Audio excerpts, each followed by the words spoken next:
सबको न्योता देने के लिए आई हूँ कि जो सुखदेव सिंह गोगामेडी हत्याकांड आपको याद होगा 5 दिसंबर 2023, उसके बाद जो एनआई को हमारी केस सौंपा गया था, जो हमारी फाइल दी गई थी, वो फाइल अभी तक सिर्फ धरने के ही काम आई है।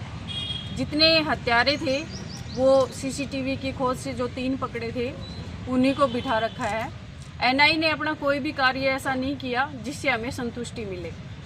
हम चाहते हैं कि अब हमारा एनआई से जो केस है वो ले करके एजीटीएफ को दिया जाए, और हमें हमारे जो केस है उसमें आप लोगों ने देखा होगा कि आए दिन रंगदारी के लिए जो लोग फ़ोन करते हैं, लोगों को धमकाते हैं, वो सुखदेव सिंह जी गोगामेडी का नाम लेते हैं कि उनको मारा वैसे ही आपको मारेंगे, ना तो 5 करोड़ दो, 10 करोड़ दो, आए दिन की रंगदारी मांगते हैं। इन सब के खिलाफ और इन सब को लाने के लिए मैं सरकार से मांग करती हूँ, आपके माध्यम से भी मांग करती हूँ कि या तो हत्यारों को जो विदेश में जा कर के छिप कर के बैठे हैं और जो छिप कर के लोगों को धमकियाँ दे रहे हैं, या तो उनको लाया जाए। अन्यथा अब 29 मार्च को हम महापड़ाव जयपुर में रखेंगे और सीएम हाउस का घेराव करेंगे और सरकार को सीधे सीधे चेतावनी देंगे कि या तो हमारी मांगे मानी जाए, अन्यथा फिर मैं आत्मदाह वहीं पर करूंगी। तो सरकार के लिए ये हमारा संदेश होगा कि या तो हमें न्याय दे दीजिए, अन्यथा हमें इच्छा मृत्यु दीजिए। सरकार ने अभी तक इसका खुलासा नहीं किया, उसके बारे में आपके सरकार के क्या वार्तालाप हुई? कुछ वार्तालाप होती ही नहीं है। हम जब पूछते हैं एनआई के पास में जा करके कि बताइए हमारे केस में क्या चल रहा है, तो उन लोगों का सिर्फ एक ही कहना होता है कि हम अपनी जानकारी दे नहीं सकते, अगर आपको जानकारी लेनी है तो आप दिल्ली जाइए। तो मुझे एक बात बताइए, चलो मैं तो दिल्ली जा सकती हूँ, लेकिन ऐसा ही किसी और के साथ अगर ये कांड होता तो क्या आम आदमी रोजाना दिल्ली जा करके अपने केस के बारे में पूछता? मैं तो कहती हूँ एनआई की जांच ही हमारे को फर्जी दी गई है। एनआई ने आज तक कोई भी कार्य नहीं किया और सरकार इसमें इन्वॉल्व है या नहीं है वो भी मैं जैसा कि आप बता रहे हैं। तो फिर बताइए मुझे कि आए दिन जो धमकियां आती हैं, क्या प्रशासन इनको पकड़ नहीं सकता? मैं कहती हूँ अगर प्रशासन अपनी पे आए ना तो 1 घंटे के अंदर धरपकड़ हो सकती है। आप मुझे बताइए, जहाँ रंगदारी के लिए मांग की जाती है कि वहाँ से 5 करोड़ दो, 10 करोड़ दो, लोगों को आए दिन फोन आते हैं, क्या वहाँ पर कोई लोकल बंदा शामिल नहीं हो सकता? भाई आपके पास पैसे हैं, मेरे पास पैसे हैं, एक आम आदमी को पता होता है, एक बाहर बैठे विदेश बैठे आदमी को पता नहीं है कि हमारा फोन नंबर क्या है। आपका फोन नंबर मुझे आज तक नहीं पता। तो जो लोकल बंदा होता है वो लोकल बंदा ये नंबर देता है, और पुलिस प्रशासन अगर चाहे, पुलिस प्रशासन भी नहीं, मैं कह रही हूँ अगर शासन चाहे तो इन लोगों को अच्छे से सबक सिखा सकता है। मैं कहती हूँ देखने की जरूरत क्या है, हमारे पास उदाहरण है यूपी में, देखिए ना, योगी जी 1 घंटा भी नहीं देते, एनकाउंटर सीधा देके देखो धमकी। अगर किसी की औकात है, किसी के बाप ने माँ ने दूध पिलाया है, किसी के बाप ने ऐसे जन्म दिया है उसको, तो मैं कहती हूँ एक बार यूपी में जाकर के एक बार कांड करो, पता चल जाएगा तुम किस नस्ल के हो। यूपी में भी बीजेपी की सरकार है और राजस्थान में भी बीजेपी की सरकार है, तो ऐसे में राजस्थान की सरकार जो है बीजेपी की, वो क्यों आपको सहयोग नहीं कर रही है? क्यों ऐसा आपको लगता है?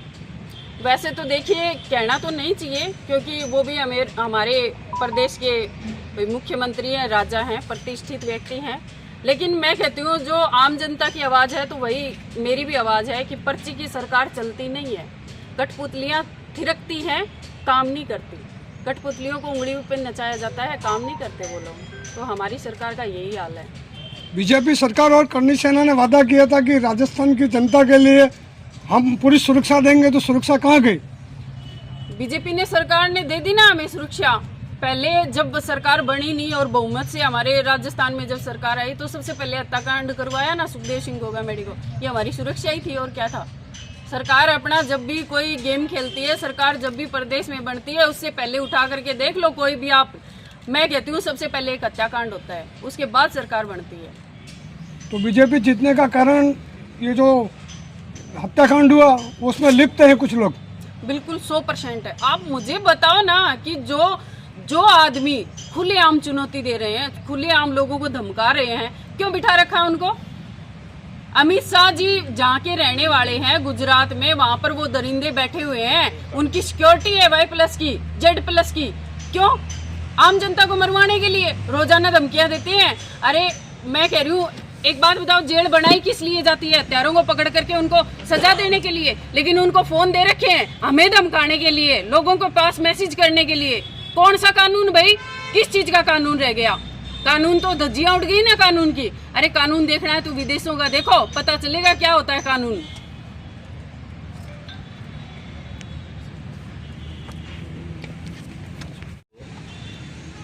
न्याय यात्रा हम जयपुर में चालू कर रहे हैं 29 मार्च के दिन। पूरे राजस्थान के हर जिले में जाकर के हमारे कार्यकारी अध्यक्ष शिला सुखदेव सिंह गोगामेडी के नेतृत्व में 2 साल 2 महीने हो गए हमारे समाज के ऐसे महान योद्धा का मर्डर हुआ, उसके बाद भी सरकार की कानून पे जू नहीं रेंग रही है। हमें एक लॉलीपॉप दे दी एनआई की कि एनआई जांच करेगी, और आज दिन तक एनआई ने अभी तक जो 2-3 मुजरिम पकड़ में आए हैं, जो एक प्यादे थे जिनको गिरफ्तार किया, मेन मुजरिमों को पकड़ा नहीं, उनको पकड़ के फांसी की सज़ा मिले, इसी को लेकर के हम पूरे राजस्थान में हर ज़िले में जा रहे हैं। उसी दौरान आज हम आपके डूंगरपुर ज़िले में हैं, बाकी कुछ जिलों में हम हाड़ौती में करे हैं, इसके बाद मेवाड़ के और जो ज़िले हैं उनमें करते हुए पूरे राजस्थान के हर ज़िले में जाएंगे। और न्याय यात्रा के लिए सभी से आह्वान कर रहे हैं कि सुखदेव सिंह गोगामेडी एक ऐसे योद्धा थे जो सर्व समाज के लिए लड़ते थे। जिस दिन उनकी हत्या हुई या गोली लगी, उस दिन पूरा भारतवर्ष बंद रहा। ऐसे महान योद्धा के लिए सर्व समाज से अपील करने के लिए हर जिले में, हर प्रांत में हम जाने का प्रयास कर रहे हैं। पूरे भारतवर्ष से लोग आएंगे और सीएम हाउस का घेराव करेंगे। अब घेराव है। आज जो हमें निमंत्रण दिया गया है डूंगरपुर जिले से, समस्त तहसीलों से, मैं और मेरे सभी करणी सेना युवा कार्यकर्ता के साथ ज़्यादा से ज़्यादा संख्या में हम करणी सैनिक यहाँ से जयपुर महापड़ाव में घेराव जो कार्यक्रम रखा गया उसमें ज़्यादा से ज़्यादा संख्या में यहाँ से जयपुर के लिए कुछ करेंगे।